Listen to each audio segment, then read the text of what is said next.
Hello everyone, and welcome to our channel, The Middle Ages. Today, we're journeying back to a time of knights, castles, and epic battles to explore the iconic weapons that shaped this fascinating era. The Middle Ages, spanning roughly from the 5th to the 15th century, wasn't just a time of chivalry. It was an age of constant conflict, technological innovation, and brutal warfare. The weapons used were a direct reflection of the society that created them, evolving from simple tools of combat to sophisticated instruments of war. So sharpen your curiosity as we unsheathe the history behind the most famous and infamous weapons of the Middle Ages. Let's start with the king of the battlefield, the weapon that is synonymous with the medieval knight, the sword. More than just a piece of steel, the sword was a symbol of status, justice, and power. Early medieval swords, like the Viking or Carolingian types, were broad, double-edged, and designed primarily for cutting and slashing. They were heavy, powerful weapons meant to be wielded from horseback or in the chaos of a shield wall. Picture this: a line of warriors, their swords raised, crashing against their opponents. The sheer force of these blades could shear through leather armor and even dent mail. As the centuries progressed, so did armor. The simple mail or chainmail of the early Middle Ages gave way to reinforced plate sections, and eventually full plate armor in the 14th and 15th centuries. This evolution in defense demanded an evolution in offense. The broad, cutting swords were no longer as effective against solid steel plates. In response, swordsmiths began forging longer, more tapered blades with reinforced, pointed tips. This is the classic arming sword or longsword you might imagine. These later medieval swords were masterpieces of engineering, perfectly balanced for both cutting and crucially thrusting. The goal was now to find the gaps in an opponent's armor, at the joints, the armpits, the visor, and deliver a lethal thrust. The sword became a more precise, fencing-like weapon, requiring incredible skill and training. But what if you weren't a wealthy knight? What if you were a common foot soldier, a peasant levied into an army? You likely wouldn't have a finely crafted sword. Instead, you'd be armed with something far more accessible and just as deadly: the spear. The spear is one of humanity's oldest weapons, and its effectiveness never waned in the Middle Ages.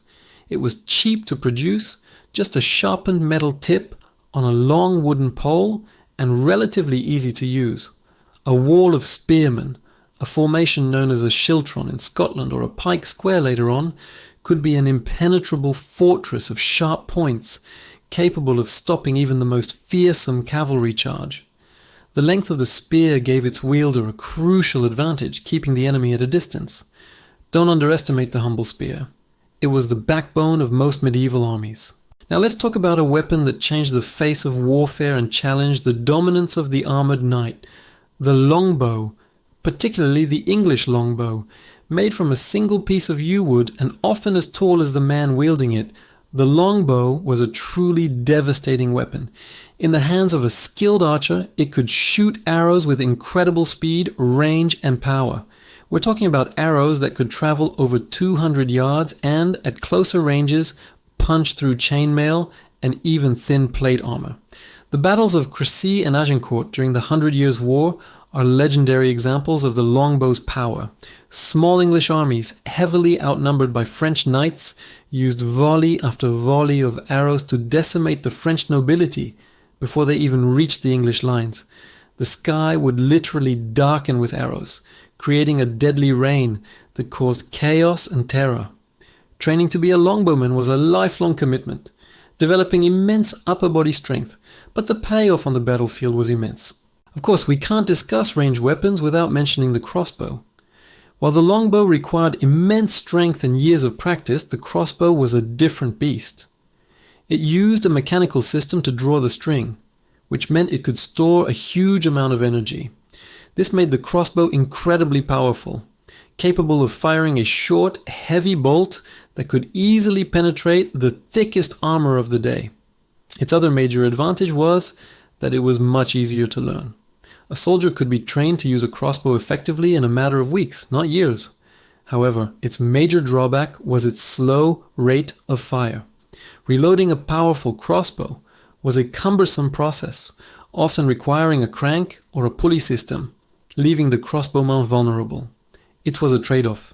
Immense power for a slower firing rate. Popes even tried to ban its use against Christians, deeming it too unchivalrous and deadly, but its effectiveness meant it was here to stay.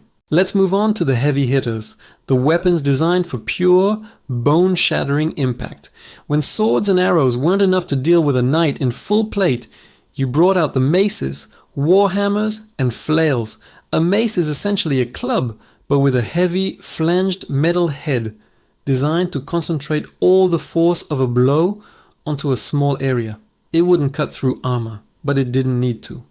The sheer concussive force could break bones, dent helmets, and incapacitate an opponent right through their steel protection. The warhammer was similar, with one side being a heavy hammer face for bludgeoning, and the other often featuring a sharp spike or beak designed specifically to puncture armor, like a can opener for knights. These were brutal, close-quarters weapons, terrifying to face on the battlefield. And then there's the poleaxe, or poleaxe. This was the knight's weapon of choice for fighting on foot. Think of it as a medieval multi-tool for combat. It was a long pole, typically about 5 or 6 feet, mounted with an axe blade on one side, a hammer or a spike on the other, and a spear point at the very top. This versatile weapon allowed a knight to chop, thrust, and bludgeon. It could hook an opponent's leg to trip them, deliver powerful blows to their helmet, or find gaps in their armor with its sharp point. The poleaxe was the pinnacle of infantry weapons for the armored man-at-arms, a sophisticated and deadly tool for dismounted combat. Finally, no discussion of medieval weapons is complete without mentioning the engines of war that brought down castles, siege weapons. The trebuchet was the undisputed king of siege artillery. This was not the simple catapult you might imagine. A trebuchet used a massive counterweight on a long swinging arm to hurl enormous projectiles. We're talking stones weighing hundreds of pounds over incredible distances. The constant, thunderous impact of these stones could crumble the thickest castle walls over a period of days or weeks. They could also launch diseased animal carcasses, or even captured messengers over the walls to spread disease and terror among the defenders. The trebuchet was a marvel of medieval engineering and a psychological weapon of the highest order. From the personal symbolism of the sword to the mass devastation of the longbow and the wall-shattering power of the trebuchet, the weapons of the Middle Ages were as varied as they were deadly. They tell a story of innovation, of a constant arms race between offense and defense, and of the brutal reality of life and death in a turbulent era. Each weapon was a solution to a specific problem on the battlefield, shaping tactics, strategies, and the very course of history. Thank you so much for joining us on this journey through the medieval armory. We've only scratched the surface, of course. Which weapon do you find the most fascinating or the most terrifying? Let us know in the comments below. If you enjoyed this video and want to learn more about this incredible period in history, be sure to hit that like button, subscribe to the Middle Ages, and ring the notification bell so you never miss an episode. Thanks for watching, and we'll see you in the past.